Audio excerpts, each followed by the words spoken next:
guys, thanks for joining me on another crochet lesson. This is lesson 2, the single crochet. Last week we learned how to do the chain, and right now I have 10 chains here as my foundation, and I'm going to work single crochets across these 10 stitches. So the single crochet is one chain tall, so we have to make an extra chain to transition to the next row. And again, hold your yarn however is comfortable for you. Here, let's count right quick. 1, 2, 3, 4, 5, 6, 7, 8, 9, 10. You don't count the loop on your hook. So we'll chain 1, and then we're not going to work into this chain right off the hook. We're going to work into the next one. So you have the loop on your hook, and you have a chain stitch and a second chain stitch. You're going to put your hook through that second chain. You're going to reach under and around to grab your yarn like you did for your chain stitch and pull it through that loop. Now you have 2 loops on your hook. Grab another loop of yarn with your hook and pull it through both of these. There is your first single crochet. Let's try that again in the next stitch. We have this loop right here that we've just used. Now we need to go into the next one, which is right here. Stick your hook through it, front to back, reach under and around your yarn and pull it through that chain stitch. Now you have 2 on your hook. Grab another loop, pull it through both.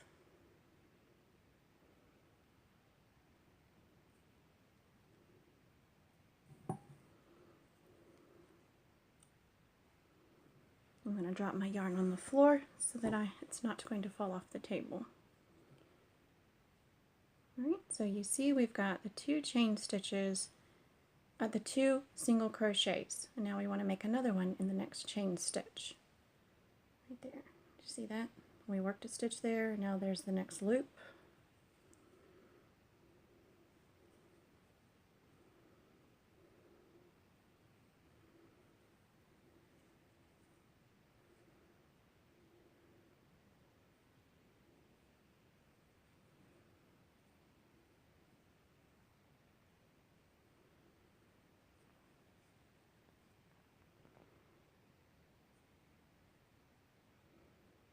So what happens if I skip one by accident? You see that little hole right there? There's a whole stitch that wasn't used. If that happens, just take it out. And now you've got that big loop there where you had just made a stitch, but you've got the one in between on that one.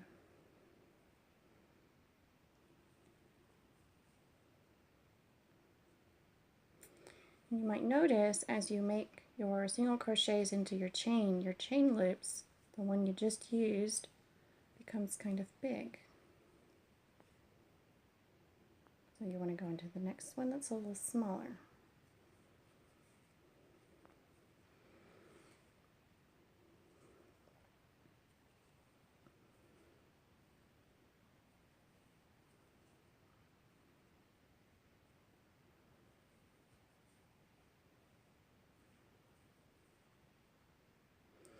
Now we're at our last chain stitch right there, and then there's the knot where we made our slip knot to begin our chain. So reach into that last one, do one last single crochet, and then sometimes the pattern will say to turn and then chain 1. I usually chain 1 before I turn. And excuse me. And then turn your work around, and now you're facing the back of your work. Some people say that chain is your first stitch, so skip the first stitch and work in the next one. I don't like the way that looks.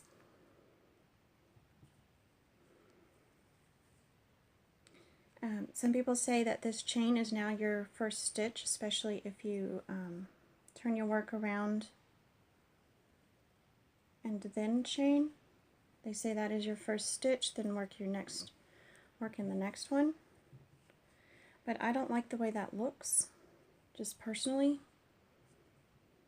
So it doesn't matter when you do your chain, but if you're working a flat piece back and forth in rows, this is how I do it, and if you want to do it different, that's perfectly fine. So chain 1 and turn your work, or turn your work and then chain 1, doesn't matter. Now the top of your last single crochet, you have first the loop on your hook, which can grow and shrink, and then you have that chain that you just made, and then you have the top of your last single crochet. So you're going to put your hook through underneath both of these legs of the stitch, like so.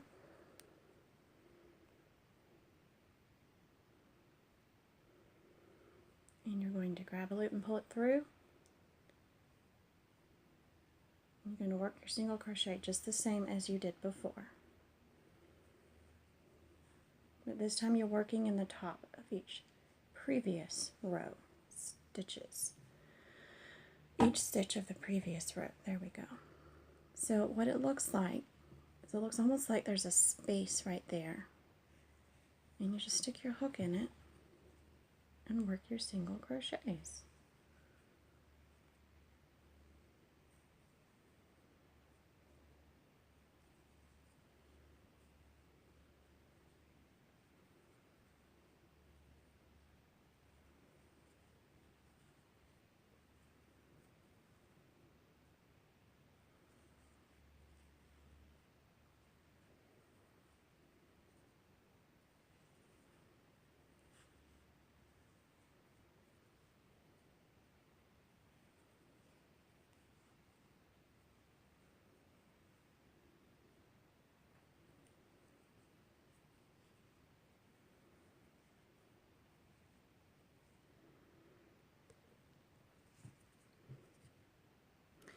And on the third row, we have your chain, which doesn't really count as a row, it's your foundation. Then we have the first row, the second row, and the third row. And I'm almost done. I have here 2 stitches left to make. And I want to show you how I do it, how I always tell when I'm at the edge. So crochet, single crochet into the next to last stitch. And then there's this funky looking thing right here. That's the chain to transition from the previous row. So you want to go into the top of this single crochet stitch right there.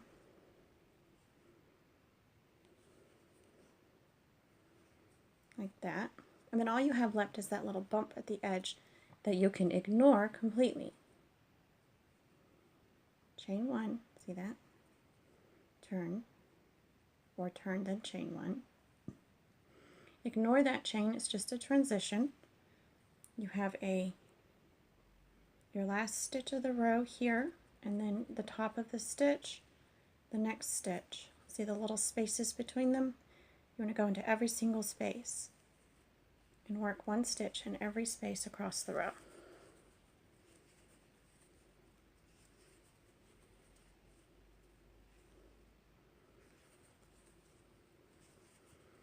And yes, this is real life speed. Okay, again, I have 2 stitches left.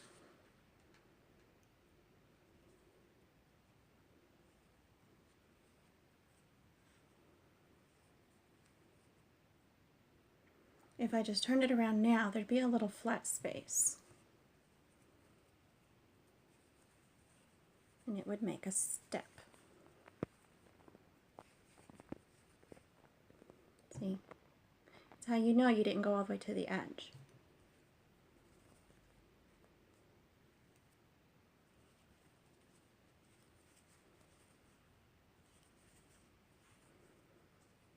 So there you have it. I always, for some weird reason, end my row with the chain 1 and then I turn it around. And I don't know why I started doing it that way. It's just how I do it. Alright, so you've made your piece as long as you want it, and you end your row with a chain 1, or you have that single crochet and you cut your yarn leaving a tail. You make a chain 1, or you use your chain 1, you just pull that loop really, really long. So I'm going to undo that so you can see that again, and actually I'm going to work that last stitch. Last single crochet, cut the yarn, chain 1, but pull it all the way through. Tighten it up, it's a knot. It doesn't matter if it pulls in or out, your crocheting is not going to be completely even. Mine isn't, and I've been crocheting since I was, what, 5 years old? And I'm 30 something now, so for almost 30 years I've been crocheting. But as long as you have the same number of stitches, and you can count the loops, 1, 2, 3, 4, 5, 6, 7, 8, 9, 10, you know you have the right number of stitches here. That's what matters. Here I've worked a chain in yellow, the first row of single crochet in gray, and the second row of single crochet in yellow, working back and forth like you normally would, so you can see the difference between the rows. And I only have 2 rows here to show you, but I think you get the idea.